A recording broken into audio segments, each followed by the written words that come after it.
Bismillahirrahmanirrahim. Assalamualaikum warahmatullahi wabarakatuh. Para jemaah sekalian, para wali santri, para pesantren Abu Sunnah yang dimuliakan oleh Allah Subhanahu wa taala. Alhamdulillah, puji syukur kita panjatkan kehadirat Allah Subhanahu wa taala yang telah melimpahkan begitu banyak nikmat kepada kita semuanya, sehingga di kesempatan yang berbahagia ini kita diberikan kemudahan oleh Allah Subhanahu wa taala untuk menjalani salah satu bentuk ketaatan kepadanya, yaitu menuntut ilmu agama yang ini merupakan sebuah kewajiban yang dibangun kepada kita semuanya, sebagaimana kata Rasulullah sallallahu alaihi wasallam di dalam sebuah hadis yang dikeluarkan oleh Imam Ibnu Majah rahimahullah taala. Rasulullah SAW bersabda, "Talabul ilmi fardhatun 'ala kulli muslim." Menuntut ilmu agama hukumnya wajib bagi setiap kaum muslimin, baik laki-laki maupun wanita. Kemudian salawat dan salam kita hadiahkan kepada Nabi besar Muhammad SAW, kepada keluarganya dan juga kepada seluruh sahabatnya tanpa terkecuali. Para jamaah sekalian, para wali santri, para pesantren Abu Sunnah yang dirahmati oleh Allah Subhanahu wa taala. Di kesempatan yang berbahagia ini mengawali pertemuan kita, mengawali pembahasan kita, ya, adalah kita akan membahas suatu hal yang sangat penting, yang ini patut kita ketahui, baik kita sebagai seorang muslim, lebih-lebih kita sebagai seorang atau sebagai orang tua, yang mana kewajiban kita adalah mendidik anak-anak kita, dan ini merupakan amanah yang Allah berikan kepada kita semuanya.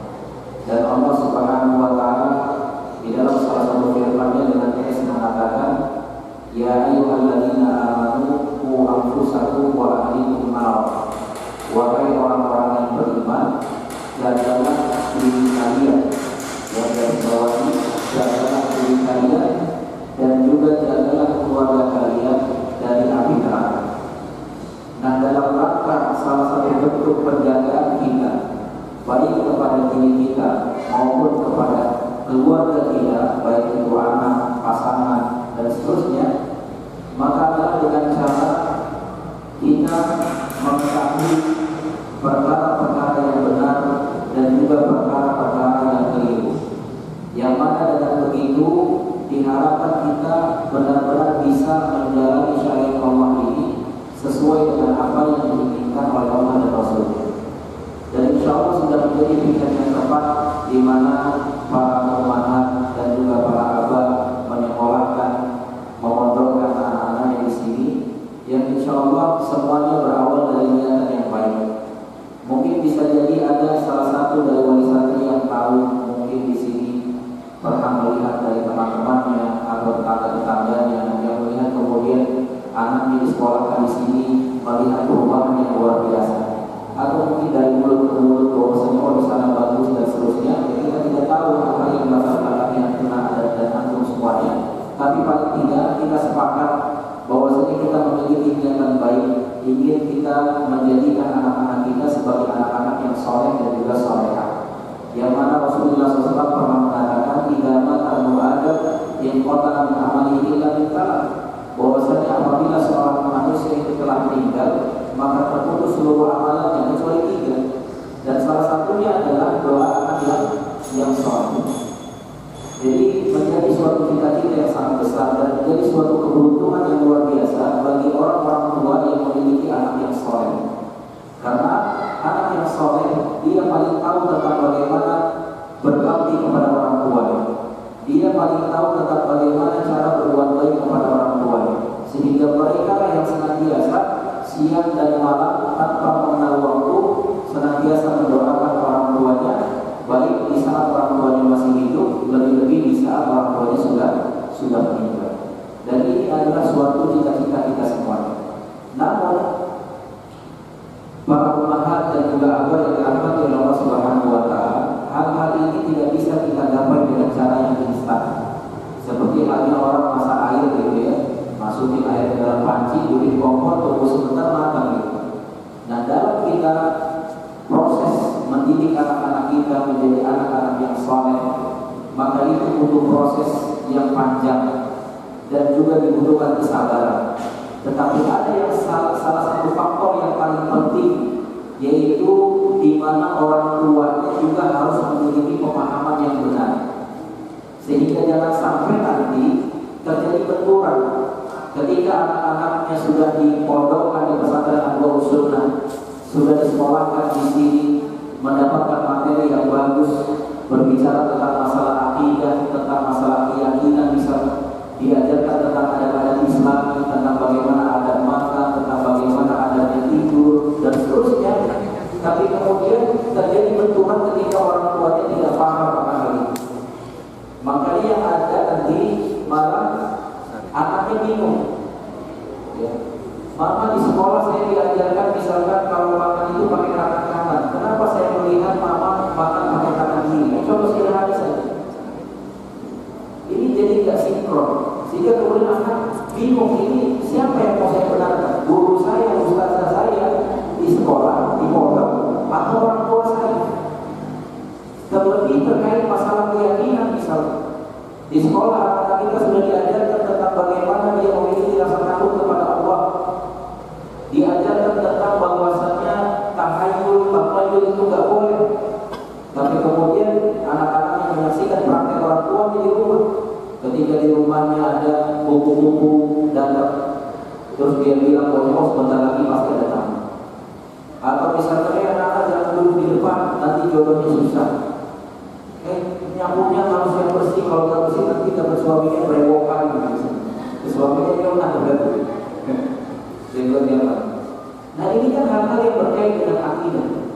Terlebih kalau seandainya nanti melihat orang tuanya hidup ziarah ke makam wali fulan dan seterusnya, minta apa berkah di sana, kemudian ngambil air di sana yang kemudian airnya dianggap barokah, bahkan lebih barokah daripada air Zam-Zam, diminum, dipakai untuk mandi. Nah ini hal-hal yang semuanya tentu suatu hal yang tidak dibenarkan, yang kemudian akan menjadi benturan ketika anak-anak kita di sini dengan akidah yang sahih, tapi kemudian tidak ditunjang dengan pengetahuan dan juga pengamalan orang tua.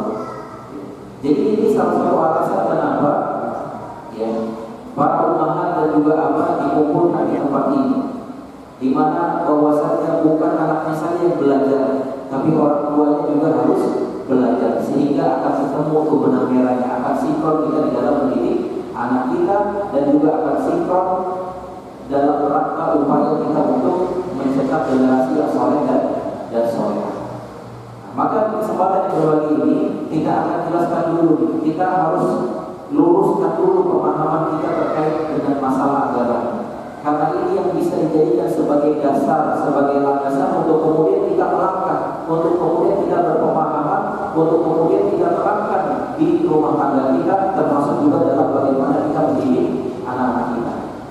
Jadi para jemaah sekalian yang dirahmati oleh Allah Subhanahu wa taala, mungkin ya, dan ini sebenarnya sudah rahasia umum dari jemaah sekalian, mungkin selama ini mendengar cerita-cerita yang tidak baik terkait dengan lembaga ini, terkait dengan Masjid Anwarus Sunnah, terkait dengan masjidnya Kaji Pedi rahimahullah, bahwasanya hati-hati di sana itu kalau misalkan pergi ke sana ya nanti gak bakal ikut tahlilan lagi. Nanti kalau orang tuanya meninggal gak ditahlili, gak sayang sama orang tua lagi. Hati-hati nanti kalau ke sana itu nanti biasanya itu dapat uang dibayar tuh kalau bisa sholat di sana, apalagi sekolah di sana.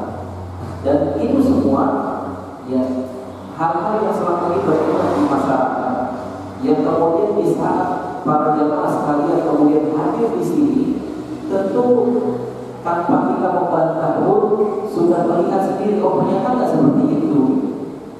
Dan ini adalah suatu hal yang tentu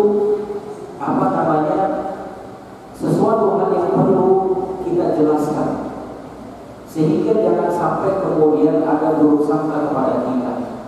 Dan kita sebenarnya di sini adalah sesama kaum muslimin, sesama orang-orang yang beriman kepada Allah dan Rasulnya, yang mana Allah Subhanahu wa taala mengatakan innamal mu'minuna ikhwah, sesungguhnya orang-orang yang beriman itu bersaudara.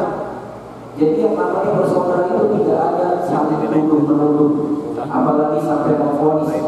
Bahkan Al-Imam Umar bin Abdul Aziz rahimahullah pernah mengatakan bahwasanya aku lebih baik salah dalam memaafkan orang daripada aku salah dalam menuduh seseorang. Nah, selama ini yang kita saksikan di masyarakat kita, tentu dengan jelas kita katakan keliru tuduhan mereka. Di saat menuduh yang datang ke masjid ini bakal menjadi teroris lah, bakal nggak sayang sama orang tuanya, bakal begitu. Ini semua adalah tuduhan yang tidak ada hujah. Nah, maka sebenarnya kita kasihan kenapa ada tuduhan seperti ini. Dan ini kita sangat malu, mungkin karena ketidaktahuan mereka. Nah, yang kita sayangkan di saat mereka tidak tahu, justru mereka tidak mau mencari tahu, sehingga kemudian mereka tutup telinga kanan, tutup telinga kiri dari informasi-informasi yang benar. Akhirnya sudah syubhat yang salah yang mereka terima. Maka sebenarnya seperti apa sih pemahaman yang dipegang oleh orang-orang yang senantiasa istiqomah beribadah di tempat ini? Sebenarnya pemahaman seperti apa yang diajarkan di sekolah kita ini, di lembaga pondok pesantren An-Nurul? Maka di dalam hal ini kita akan jelaskan secara umum supaya nanti ibu-ibu dan bapak-bapak bisa paham dengan baik dan bisa menyampaikan kepada masyarakat kita sebenarnya seperti apa di sana. Nah, hal ini berawal dari ketidaktahuan kita terkait tentang masalah agama. Jujur saja ibu-ibu bapak-bapak, selama ini keberagamaan kita kan ikut-ikutan. Benar? Agama kita itu selama ini jujur saja turun temurun. Apa yang kita lihat dari nenek kakek kita, apa yang kita lihat dari orang tua kita dulu, itu yang kita amalkan sampai saat ini. Kita saksikan mereka berkeyakinan bahwasanya kalau bulan Safar bikin cipro misalnya. Bulan apa itu? Kita ikuti. Ya kita tidak sedang mengkritik itu ya. Maksudnya ini salah satu bukti bahwasanya segala apa yang kita dapat dari orang-orang tua dulu kemudian kita ikuti.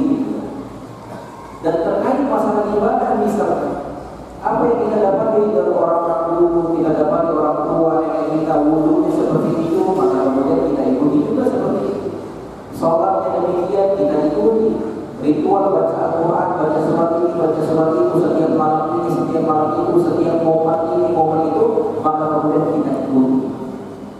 Jarak di antara kita yang kemudian kritis. Ini kita, agama ini kan punya Allah Subhanahu wa Ta'ala. Yang mana Allah Subhanahu wa Ta'ala mengutus seorang nabinya bernama Kanjeng Nabi Muhammad SAW untuk menyampaikan kepada kita terkait risalahnya. Yang tentu semuanya itu sudah diajarkan, sudah disampaikan, sehingga jarang di antara kita yang kemudian mempertanyakan, ini selama ini saya sholat sudah betul belum ya sholat? Apakah sholat yang saya lakukan ini sudah sesuai dengan sholatnya Rasulullah atau tidak? Apakah bacaan Al-Quran yang selama ini saya lakukan sudah sesuai dengan bacaan Al-Quran yang diajarkan oleh Rasulullah atau tidak? Apakah doa-doa dan sholawat-sholawat yang selama ini kita lakukan sudah sesuai dengan ajaran Nabi Muhammad SAW atau tidak? Jangan di antara kita yang berpikir seperti itu. Jangan di antara kita yang kritis sampai sejauh itu. Banyak di antara kita kritisnya cuma urusan dunia. Ya, kalau ibu-ibu uang belanjanya kurang, pasti itu kritis banget. Ini gimana uang belanja sendiri tidak cukup? Untuk beli sayur sekian, untuk beli tempe sekian, untuk ongkos sekian, kurang.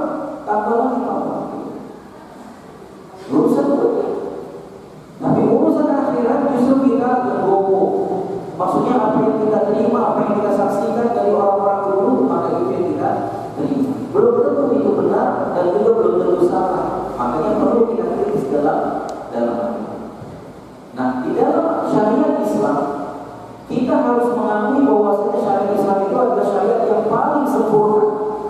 Yang namanya sempurna itu tidak perlu penambahan, apalagi pengurangan. Jangan sampai kemudian kita menambah-nambah satu amalan, menambah-nambah satu keyakinan yang seolah-olah kita mengatakan kepada Allah Subhanahu wa Ta'ala yang mengatakan Islam itu sempurna, kita katakan Allah belum sempurna. Allah jelas mengatakan al-yawma akmaltu lakum dinakum. Hari ini telah kusempurnakan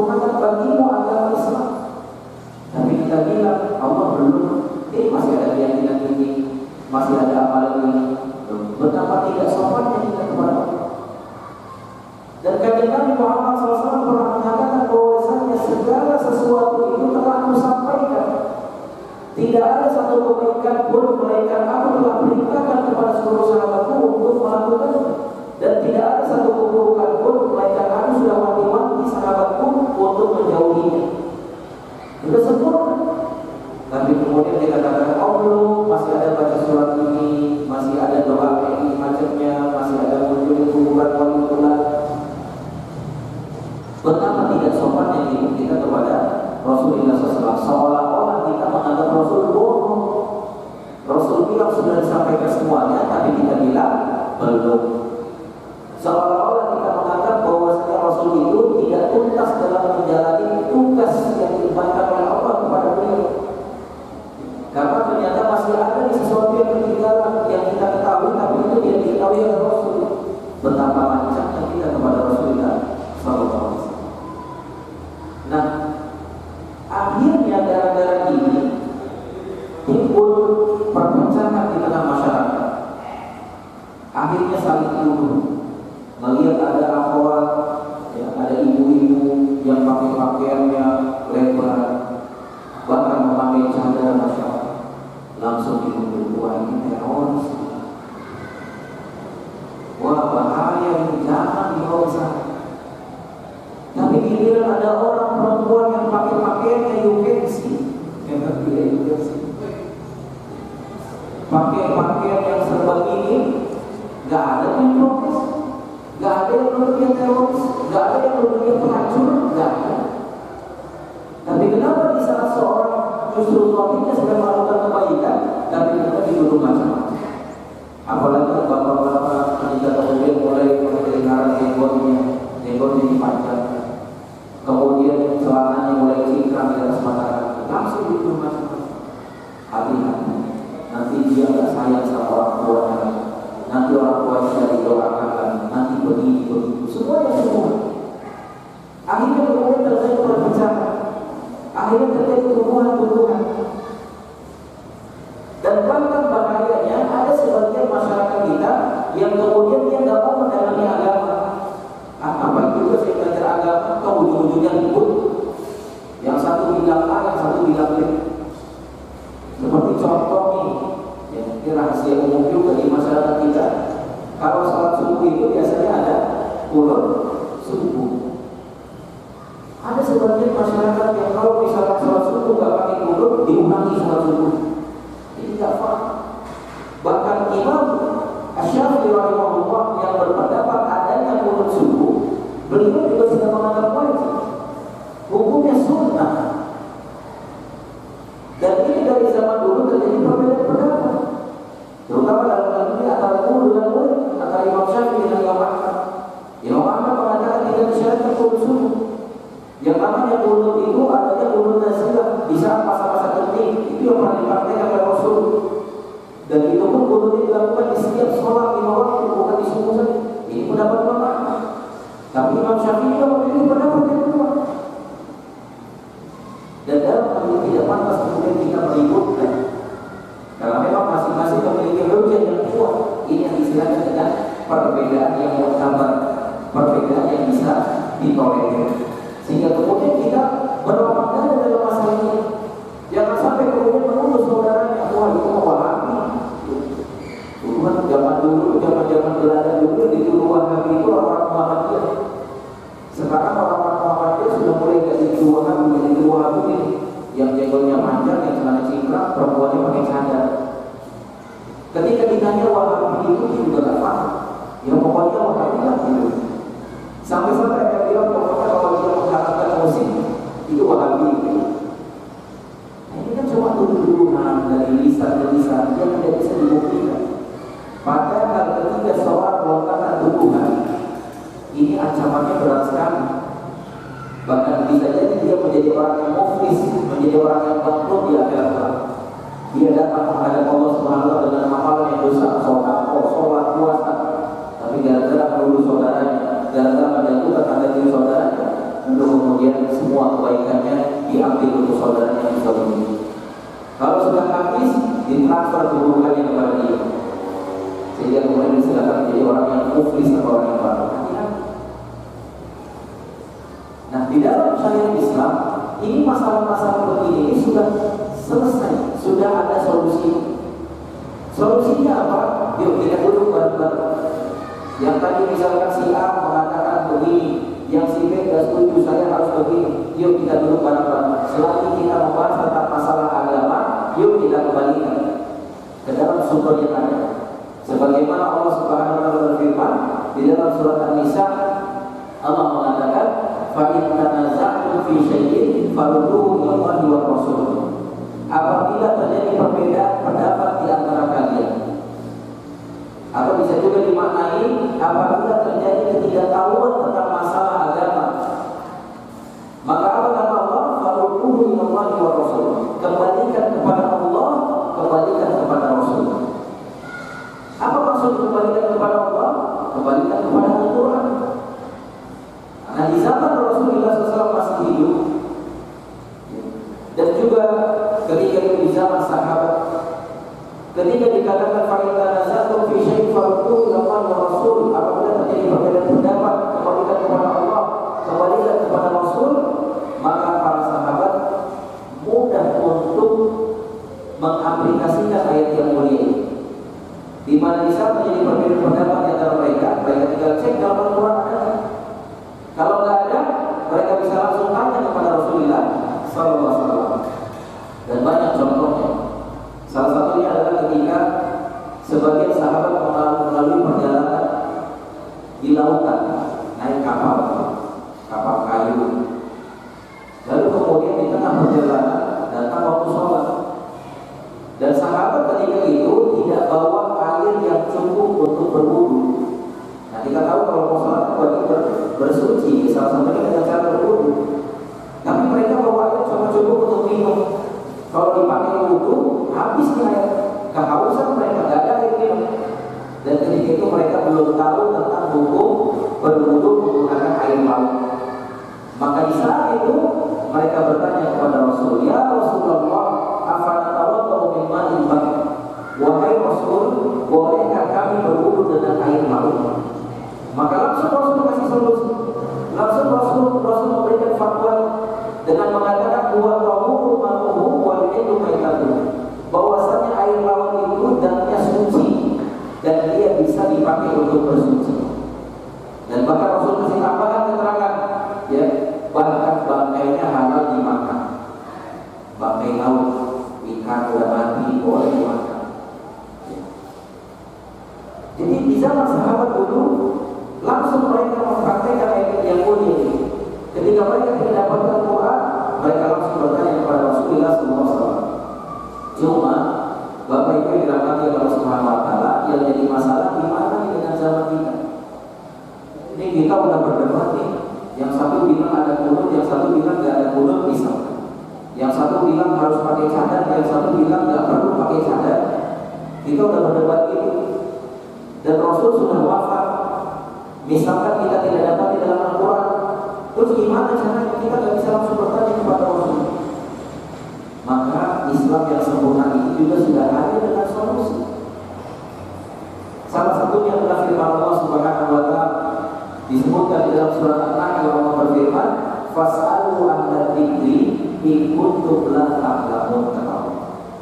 Maka kalian bertanyalah kepada ahli zikir jika kalian tidak tahu. Jadi kalau kita nggak tahu masalah agama, kalau misalkan terjadi perdebatan di antara kita, yang satu bilang A, yang satu bilang B, kita nggak bisa juga langsung bertanya kepada Rasul. Solusinya apa? Tanya kemana? Tanya ke siapa, Bu?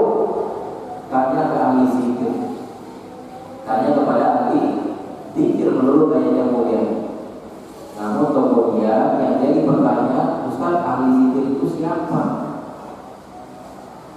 Apakah orang-orang yang suka berzikir ratusan kali, atau yang mengadakan acara-acara zikir bersama, kemudian zikir ribuan kali misalnya? Apakah mereka yang dikatakan sebagai ahli zikir yang kemudian kita jadikan sebagai tempat bertanya?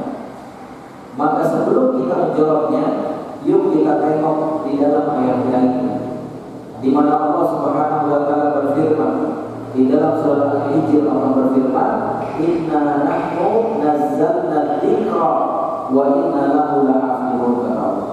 Sesungguhnya kamilah yang telah menurunkan zikir, kata Allah, dan kamilah yang akan menjaga. Dan para ulama mengatakan makna zikir di sini seperti Al-Imam Ibnu Hajar Al-Asqalani dan lain-lain, beliau mengatakan makna zikir di sini adalah Al-Quran sekaligus Al-Hadis sebagai penguat dari Al-Quran atau sebagai pentafsir dari Al-Quran. Sehingga maknanya ketika ditanyakan atau dikatakan fas'alu ahla dzikri in kuntum la ta'lamun, bertanyalah kepada ahli zikir jika kalian tidak tahu, maka maksudnya bertanyalah kalian kepada mereka kepada orang-orang yang ahli terhadap Al-Quran dan juga ahli terhadap hadis jika kalian tidak tahu. Nah, begini cara kita beragama. Jadi tidak debat usir, tidak kemudian ngarang-ngarang ibadah, tidak kemudian ngarang-ngarang tentang suatu keyakinan ini. Ketika terjadi perbedaan pendapat, ketika tidak tahu tentang masalah hukum, kita bertanya kepada mereka-mereka yang ahli terhadap Al-Quran dan juga ahli terhadap hadis Rasulullah SAW atau istilah lainnya sunnah Rasulullah SAW. Makna sunnah di sini adalah apa? Adalah cara beragama yang diajarkan oleh Rasul, atau bisa juga diartikan dia adalah perbuatan Rasul, perkataan Rasul dan juga keutamaan Rasulullah SAW. Kemudian para jemaah sekalian yang dirahmati oleh Allah Subhanahu wa taala, kemudian mungkin juga kita akan bertanya, Ustaz, kemudian siapa dong orang-orang yang paling berhak menyandang sebutan ahli terhadap Al-Quran dan Sunnah yang kemudian kita jadikan sebagai tempat bertanya? Apakah semua ustaz kita anggap mereka ahli terhadap Al-Quran dan Sunnah? Apakah semua kiai kita anggap dia sebagai orang yang ahli terhadap Al-Quran dan Sunnah? Atau siapa? Maka di dalam hal ini para ulama menjelaskan orang yang paling pertama, yang paling pantas menyandang sebutan, panggilan atau gelar ahli terhadap Al-Quran dan Sunnah itu adalah kanjeng Nabi Muhammad Sallallahu Alaihi Wasallam. Dan ini tidak ada perselisihan di antara para ulama. Dan kita juga sepakat, tentu. Bahkan kalau kita tidak sepakat, ya dipertanyakan keimanannya. Bahwasanya Rasul adalah orang paling pertama yang paling pantas menyandang gelar ahli terhadap Al-Quran dan Sunnah. Karena apa? Al-Quran diturunkan oleh Allah kepada beliau melalui Jibril alaihissalam, dan bahkan Sunnah atau hadis ini dari beliau yang mana pada hakikatnya juga wahyu dari Allah. Karena Allah berfirman, wa ma yantiqu 'anil hawa in huwa illa wahyu yuha, bahwasanya Nabi Muhammad SAW itu tidak pernah berkata dari hawa nafsunya, tapi apa yang dikatakan oleh Rasul itu adalah wahyu dari Allah Subhanahu wa taala. Ini yang pertama. Yang kedua, orang-orang yang paling pantas menyandang sebutan, menyandang panggilan, menyandang gelar ahli terhadap Al-Quran dan Sunnah setelah Rasul adalah para sahabat. Para sahabat Rasulullah SAW radhiyallahu anhu ajma'in. Apa Ustaz arti sahabat itu? Apa artinya sahabat itu, Pak? Sahabat dalam istilah syariat berbeda dengan sahabat di bahasa kita. Kalau bahasa kita sahabat itu apa? Teman dekat gitu ya. Atau anak-anak muda zaman sekarang bilangnya bestie gitu, bestie gitu. Atau bro saya ini gitu. Bro bukan bro, bro. Tapi dalam istilah syariat yang namanya sahabat itu adalah orang-orang yang hidup sezaman dengan Rasul, kemudian dia beriman dengan apa yang dibawa oleh Rasul, dan kemudian mati dalam iman tersebut. Saya ulangi, sahabat dalam istilah syariat kita adalah orang-orang yang hidup sezaman dengan Rasul, beriman dengan apa yang dibawa oleh Rasul, dan mereka mati dalam posisi iman tersebut. Ini adalah sahabat. Kalau seandainya ada orang hidup di zaman Rasul, tapi dia tidak beriman dengan Rasul, seperti Abu Jahal, Abu Lahab,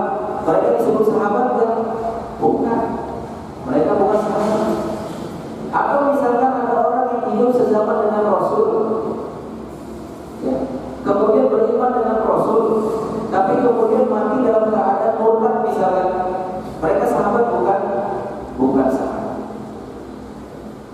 Jadi pengertian sahabat adalah orang-orang yang hidup sezaman dengan Rasul, bertemu dengan Rasul, beriman dengan Rasul, dan mati dalam keadaan iman. Ini adalah sahabat. Nah, di sini dikatakan bahwasannya orang-orang kedua yang paling pantas menyandang sebutan, menyandang gelar ahli terhadap Al-Quran dan Sunnah setelah Rasul adalah siapa? Para sahabat. Yang kemudian ini kita jadikan rujukan dalam beragama. Kenapa Ustaz harus para sahabat sih? Kenapa bukan kiai saja? Kiai kita itu semuanya lulusan Mesir, lulusan Madinah, lulusan Yaman, lulusan luar negeri, Timur Tengah. Kenapa nggak harus diikuti mereka saja? Ya. Alasannya adalah karena para sahabat adalah murid-murid langsung dari Rasulullah SAW. Para sahabat itu kayak gini belajar di majlis Rasulullah SAW. Diajarkan setiap hari oleh Rasulullah SAW. Mereka belajar Al-Quran setiap turun langsung diajarkan kepada para sahabat. Bahkan cara mereka belajar ini Masya Allah luar biasa. Sebagaimana diceritakan oleh sahabat Abdullah bin Mas'ud radhiyallahu anhu, beliau pernah mengatakan tentang bagaimana cara belajarnya para sahabat di majlisnya Rasulullah SAW. Di mana beliau mengatakan kalau na'ashur ayat min al-Quran fala mujawizuhunna hatta na'lama ma'aniyahunna wa na'mala jami'an. Beliau mengatakan kami belajar Al-Quran bersama Rasul itu cara belajarnya 10 ayat dari 10 ayat. Jadi dihafal dulu di keluar ini, yuk hafal dulu di 10 ayat. Sudah hafal 10 ayat dijelaskan oleh Rasul ini maksudnya begini loh. Kemudian diamalkan. Dan luar biasanya di dalam mereka mengamalkan Al-Quran itu langsung diawasi oleh Rasul. Ketika terjadi di hadapan Rasul keliru, langsung Rasul tegur, ini tidak boleh, ini salah, perbaiki yang benar seperti ini. Dan kalau seandainya Rasul tidak tahu, Allah pasti akan mengabarkan kepada Rasul melalui malaikat Jibril. Sehingga di dalam memahami, di dalam mengamalkan, mereka benar-benar langsung di bawah pengawasan Allah Subhanahu wa Ta'ala yang Maha melihat dan juga Maha mendengar, sehingga selamatlah mereka secara kolektif terkait pemahaman dan juga pengamalannya. Ketika mereka sudah selesai dari 10 ayat yang pertama tadi, sudah dihafal, dipahami, diamalkan, baru kemudian mereka pindah kepada 10 ayat berikut. Begitu cara mereka belajar. Kalau kita masalah dalam satu majlis mungkin udah puluhan ayat yang dibaca, puluhan hadis dibaca. Pengamalannya boro-boro dihafal, Ustaz, paham aja enggak? Dari tadi Ustaz ngomong apa saya enggak paham. Ada ibu yang enggak paham saya ngomong apa dari tadi. Dan para sahabat masyarakat, dan mereka patut dikatakan sebagai orang-orang yang paling ahli terhadap Al-Quran dan Sunnah setelah Rasulullah SAW. Dan bukan karena itu saja, bukan karena apa yang saya jelaskan tadi. Juga kenapa mereka dipilih menjadi orang-orang yang paling ahli terhadap Al-Quran dan Sunnah setelah Rasul?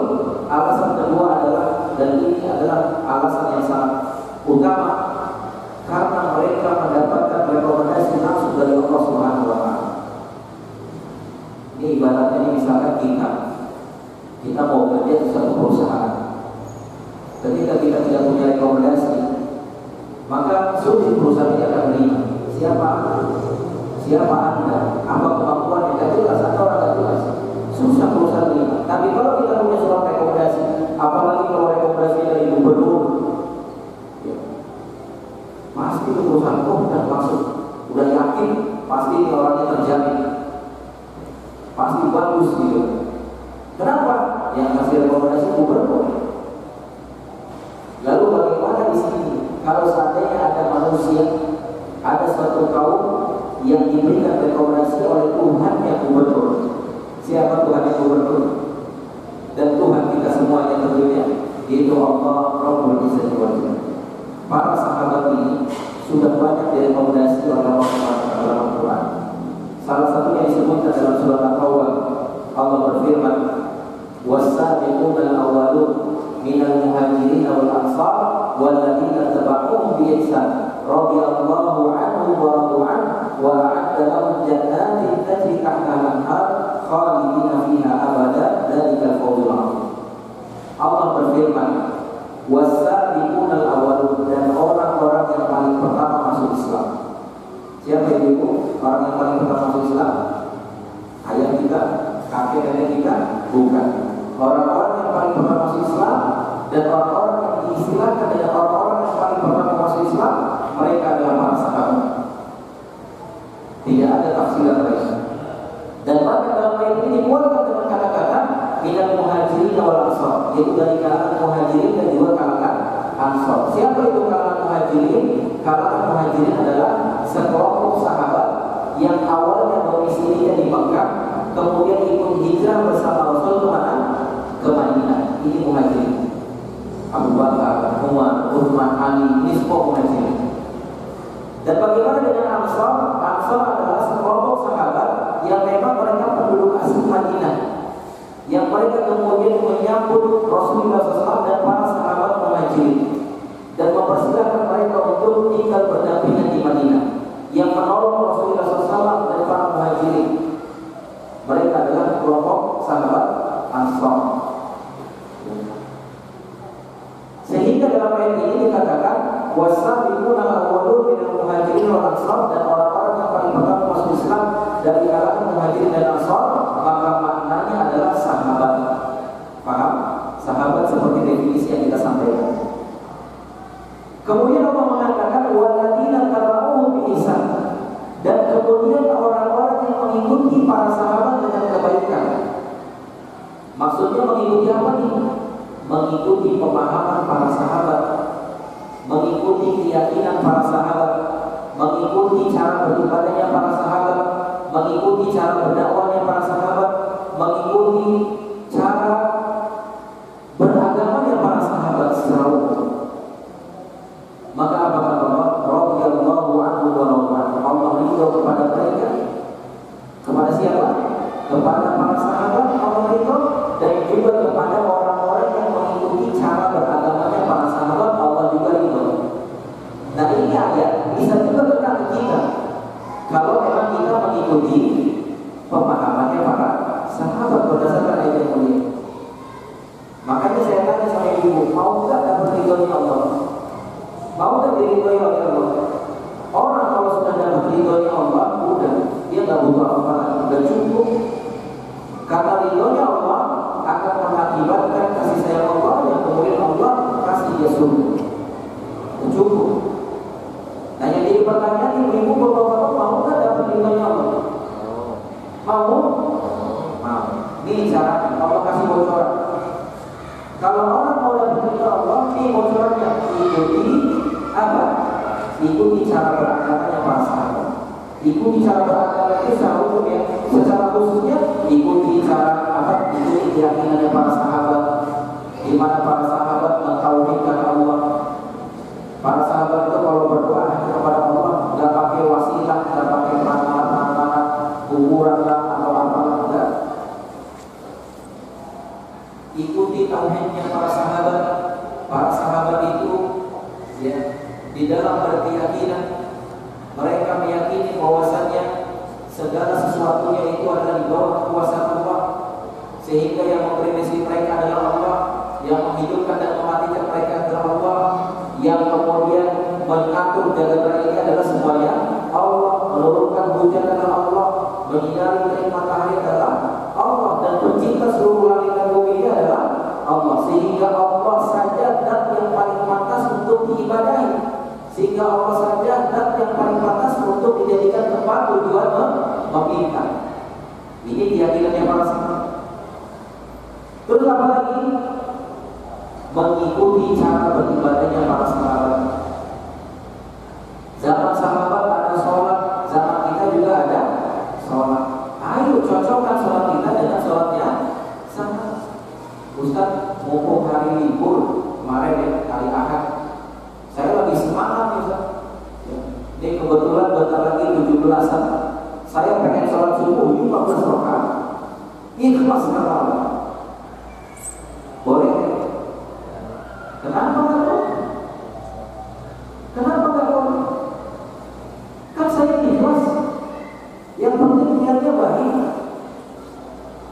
sama Allah nggak boleh hitung-hitungan. Allah ngasih rezeki kita aja nggak hitung-hitungan. Kenapa kita hitung-hitungan sama Allah? Kenapa nggak boleh? Ini saya yakin fitrahnya ibu menjawab nggak boleh. Kenapa alasannya?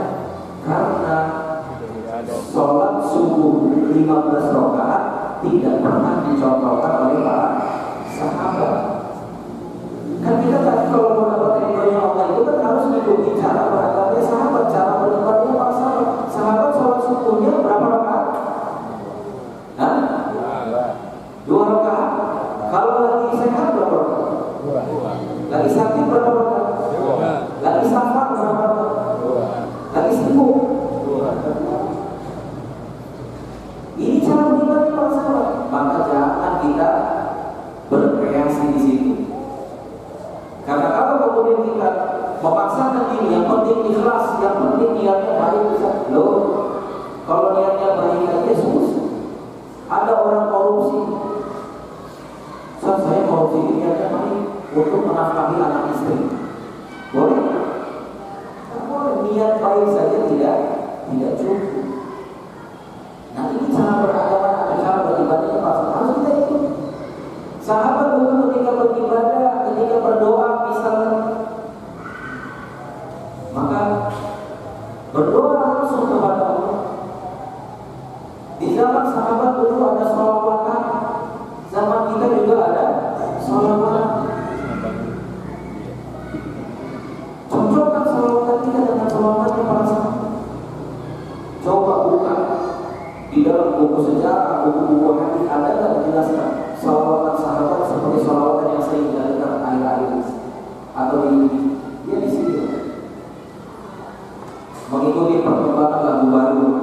Kalau ada lagu bagus, lagu India boleh disolawati. Yang pertanyaannya sahabat ada nggak itu?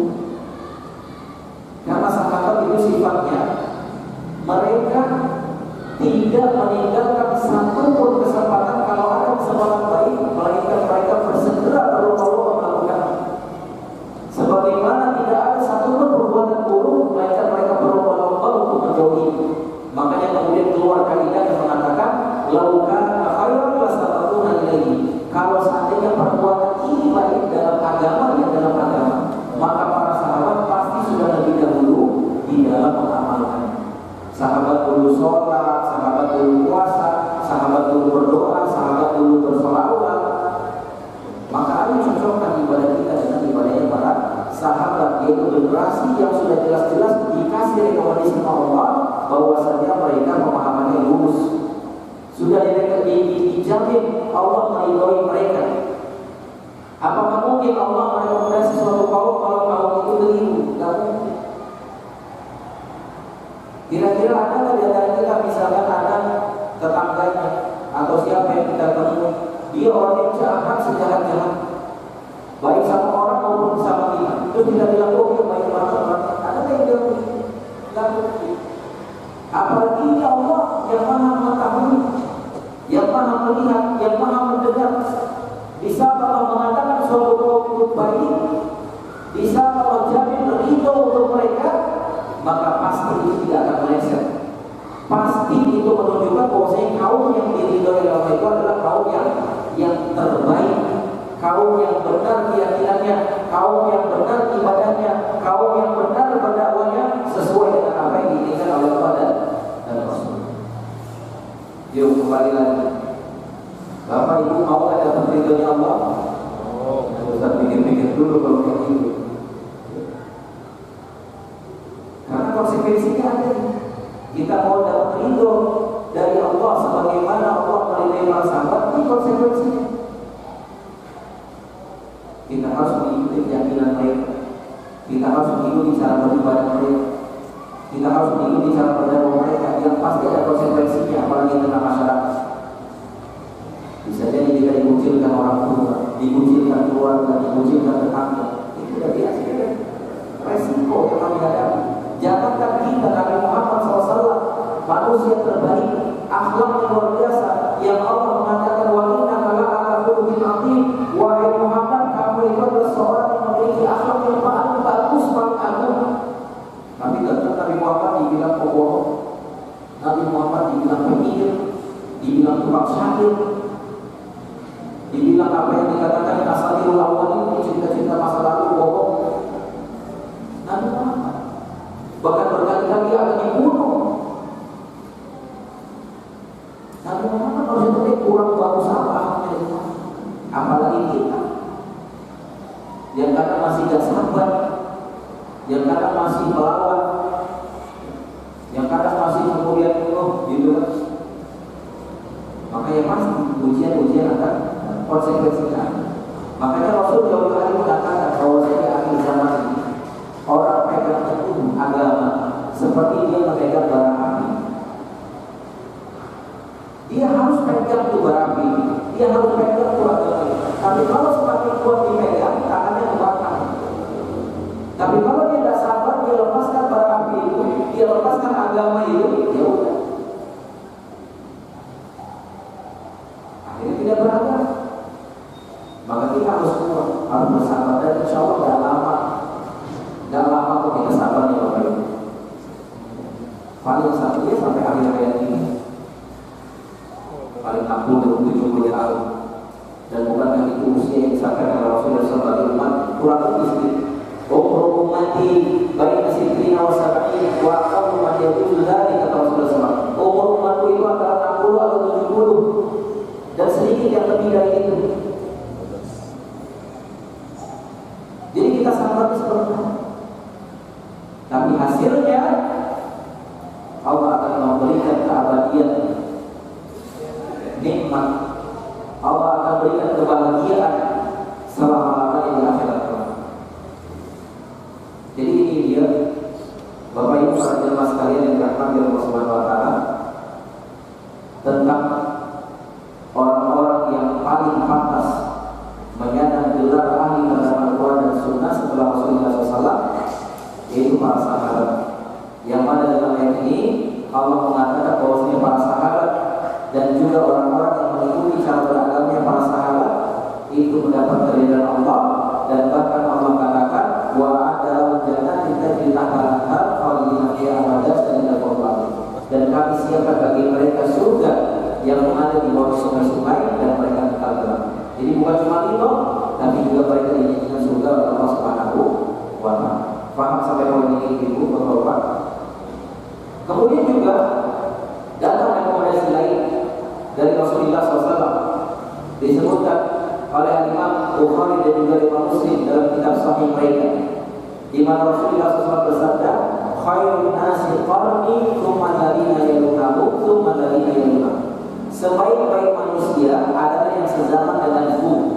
Siapa yang sezaman dengan Rasul? Siapa tadi menurut definisi tadi? Yaitu para sahabat. Dan Rasul bilang mereka adalah sebaik-baik manusia. Apa mungkin Rasul bilang dia sebaik-baik manusia sedangkan mereka dalam pemahamannya besar? Apakah mungkin mereka sesat? Tidak. Justru karena mereka baik pemahamannya, justru karena mereka baik cara beragamanya, justru karena mereka baik cara beribadahnya, maka Rasul katakan mereka adalah sebaik-baik manusia. Jadi banyak sekali hujah, banyak sekali dasar-dasar, landasan-landasan yang bisa kita jadikan sebagai dasar tentang kenapa sahabat adalah orang-orang yang paling pantas menyandang gelar ahli terhadap Al-Quran dan Sunnah setelah Rasulullah SAW. Sehingga kesimpulannya adalah bahwa bisa terjadi perbedaan pendapat di antara kita, bisa terjadi ketidaktahuan tentang masalah agama. Maka yang paling pertama sekali, yuk kembalikan kepada Al-Quran dan kembalikan kepada Sunnah Rasulullah SAW. Kita wajib berpegang teguh kepada kedua hal ini, karena Rasul sudah menjamin, sebagaimana disebutkan dalam salah satu hadisnya, kalau fiikum amrayni ma tamassaktum bihima lan tadillu abadan kitaballah wa sunnat Rasul. Sungguh aku telah tinggalkan bagi kalian dua hal, dan jika kalian berpegang teguh kepada dua hal ini, maka apa jadinya Rasul, kalian pasti tidak akan pernah tersesat selama-lamanya. Berarti kita akan selamat, berarti kita akan bahagia. Apa yang dua hal? Al-Quran dan Sunnah Rasulullah SAW. Jadi di saat kita tidak tahu tentang masalah agama, bisa terjadi perbedaan pendapat dengan kita, ini yang paling utama. Yuk kita kembalikan kepada Al-Quran dan Sunnah. Nah, coba yang jadi masalah Ustaz, zaman sekarang ini banyak orang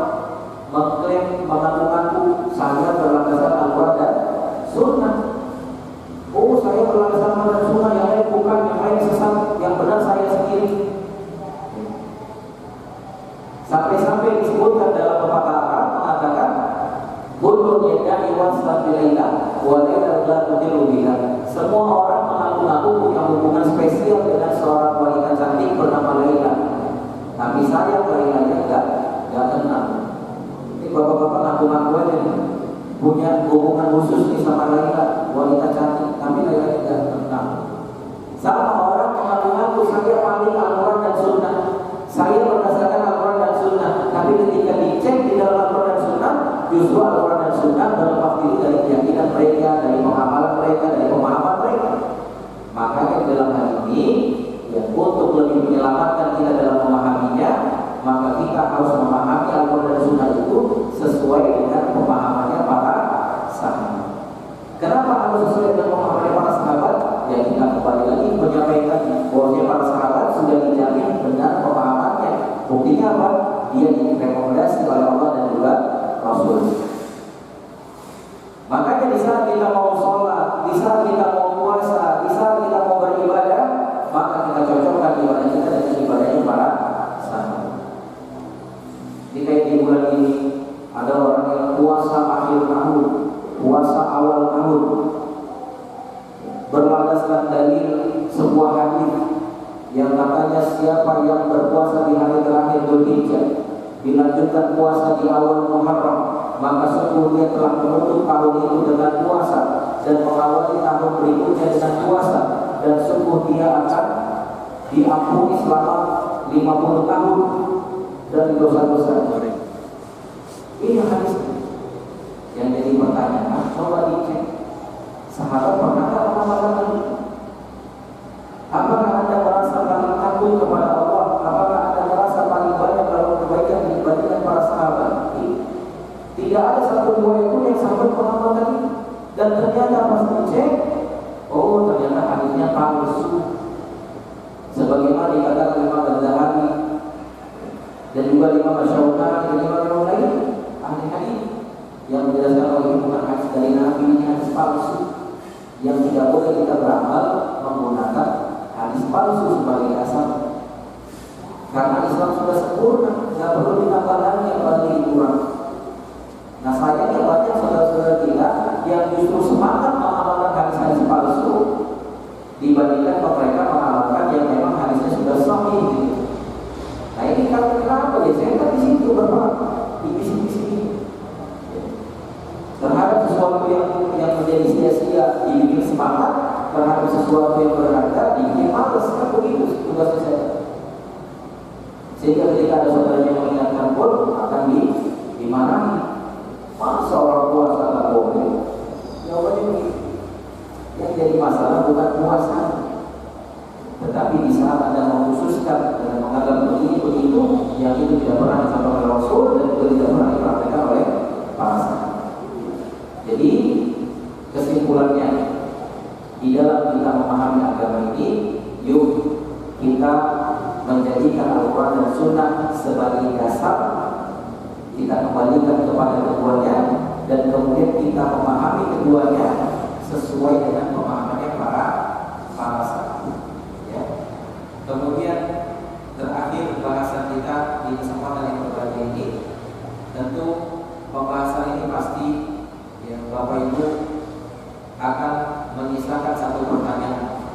Ustaz, kalau memang dia di dalam kita beragama ini harus sesuai dengan Al-Quran dan Sunnah, yang kemudian kita pahami keduanya itu berdasarkan pemahaman para sahabat, yang jadi pertanyaan gimana caranya supaya kita bisa tahu, supaya kita bisa membedakan antara pemahaman yang sesuai dengan pemahamannya para sahabat dengan pemahaman yang tidak sesuai dengan pemahaman para sahabat. Bagaimana cara kita membedakan antara amal ibadah sesuai dengan yang dipraktikkan oleh para sahabat dengan amal ibadah yang tidak sesuai, yang tidak dipraktikkan oleh para sahabat. Bagaimana cara mengetahui ini semuanya? Insya Allah akan kita lanjutkan di episode kedua.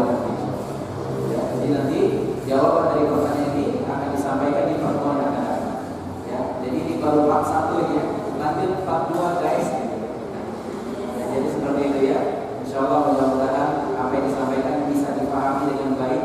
Niatkan kita kesini benar-benar bertolak ilmu, ya, untuk menuntut ilmu agama yang insya Allah dengan begitu Allah Subhanahu Wa Taala akan mencurahkan keridhaan kepada kita semuanya.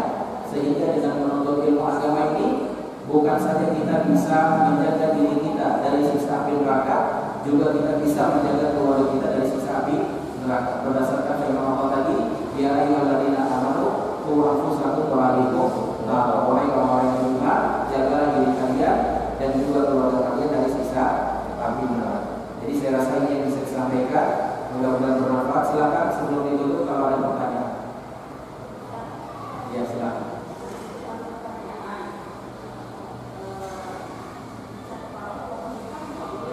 Kurang jelas ya? Dicek rambut. Iya, pipok. Ya, warna hitam tidak boleh.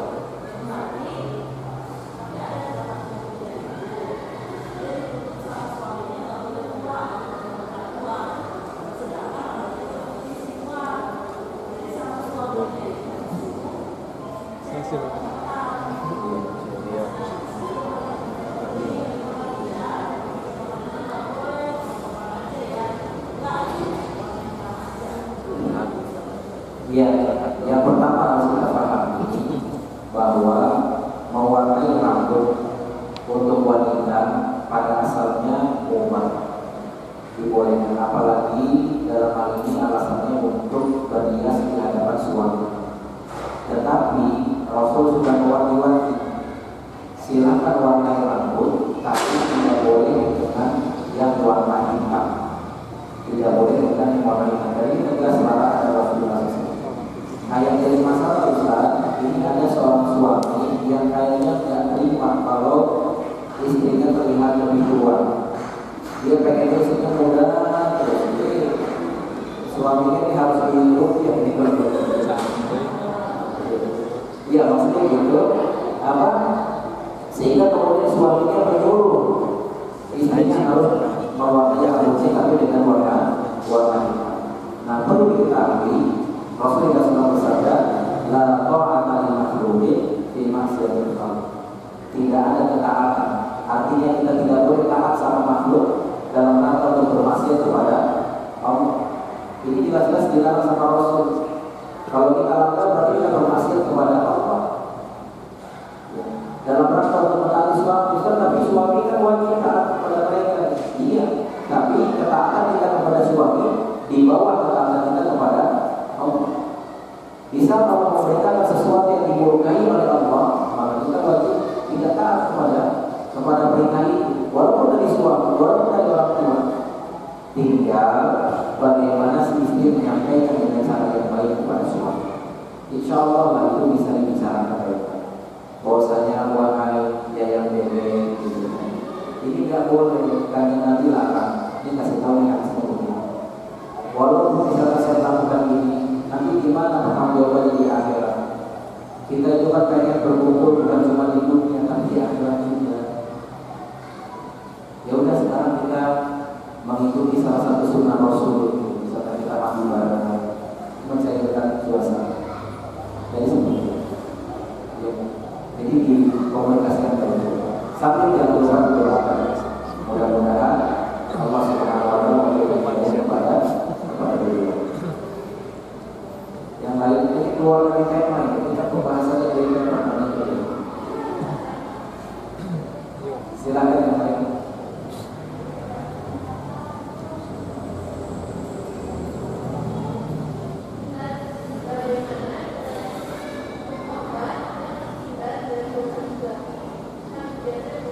Kurang jelas. Agak keras kan?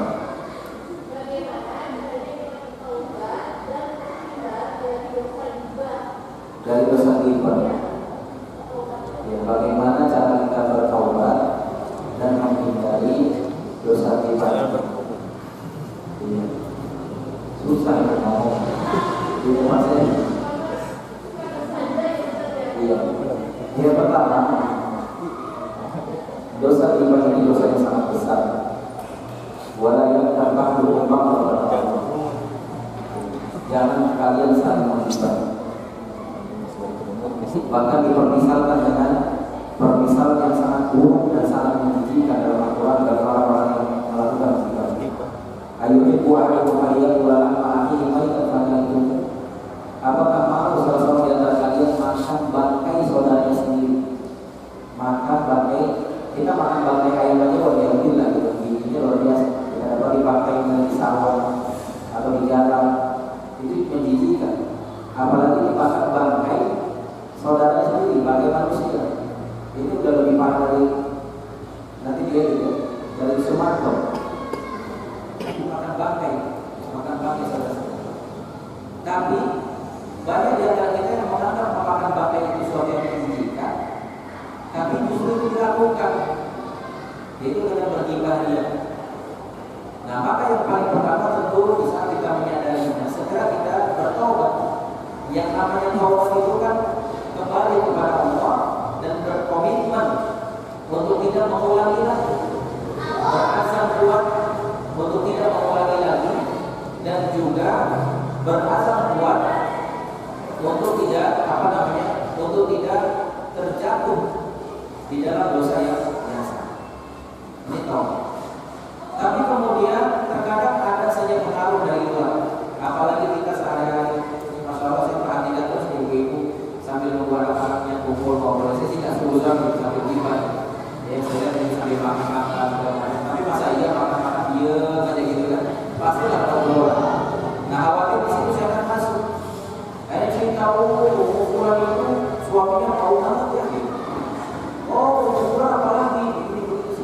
Akhirnya terjerumus ke dalam.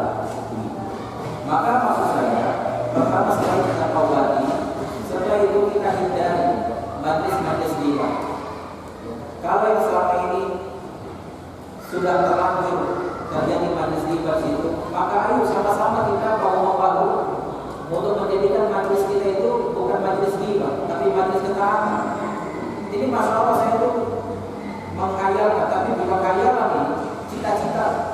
Pengennya ketika ibu-ibu sambil membawa anak-anaknya itu sambil murojaah satu sama lain, itu masalah. Oh, kamu saya kemarin habis hafal surat Al-A'la, kalau dari saya mau murojaah, itu masalah. Dan tidak siapa yang paling dianggap bagus bacaan atau yang paling rajin hafal, itu masalah, bermanfaat.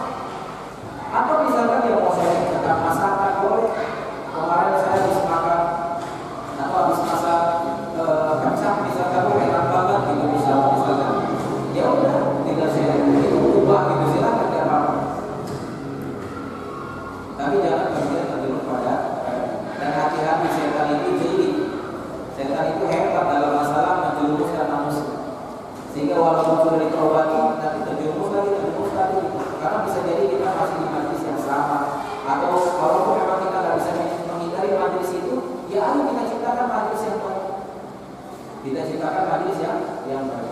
Kita pilih untuk proyek atau ambil saya tentang masakan, atau saya tentang bagaimana cara mendidik anak yang baik, atau ini proyek kajian kita itu kemarin bisa bahas ini. Yuk kita proyek lagi, poin apa saja, atau bertukar catatan, semua saya nyatakan ini. Baik, catatan yang lain mana untuk saling mengetahui, itu masalah. Jadi waktu yang kita habiskan benar-benar manfaat. Kan sayang berapa jam, 1 jam atau